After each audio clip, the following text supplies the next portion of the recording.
செய்திகள். கலாம் செய்திகளுக்கு வரவேற்கிறோம். நான் உங்கள் மகேஸ்வரி.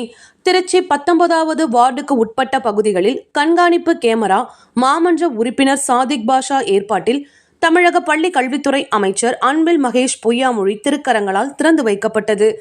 திருச்சி மாநகராட்சி 19வது வார்டு மிகவும் குறுகிய சாலைகள், அதிகமான மக்கள் கொண்ட பகுதியாகவும் அவ்வப்பொழுது வாகனங்கள் திருட்டு, வணிக கடைகள் திருட்டு, வயதானவரிடம் கத்தி காட்டி பணம், மொபைல் போன், வாகனம் திருட்டை தடுக்கும் வகையில் முத்தழகு பிள்ளை தெருவாசிகள் பொதுமக்கள் 19வது மாமன்ற உறுப்பினர் சாதிக் பாஷா அவரிடம் கோரிக்கை மனு வைத்தார்கள். அதனைத் தொடர்ந்து விரைந்து பணிகளை தீவிரப்படுத்தினார்.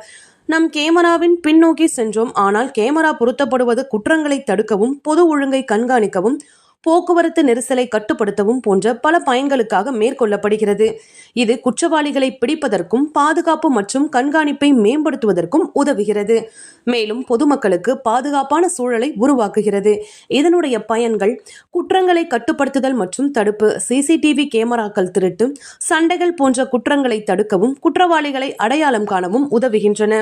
பொது பாதுகாப்பு, தெருக்களில் கண்காணிப்பு கேமராக்கள் இருப்பதால் திறந்த வெளியில் குப்பைகள் கொட்டுபவர்களை கண்காணிக்க கேமராக்கள் பொருத்தப்பட்டுள்ளன.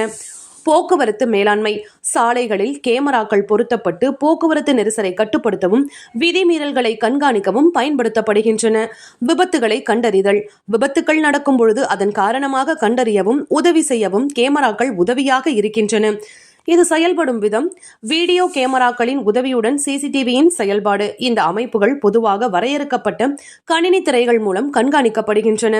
பொதுமக்கள் எங்கள் பகுதிக்கு கேமரா பொருத்தியதற்கு பள்ளி கல்வித்துறை அமைச்சர் அன்பில் மகேஷ் பொய்யாமொழிக்கும் உறுதுணையாக இருந்த கவுன்சிலர் சாதிக் பாஷா அவர்களுக்கும் நன்றிகளை தெரிவித்தார்கள் என்பது குறிப்பிடத்தக்கது.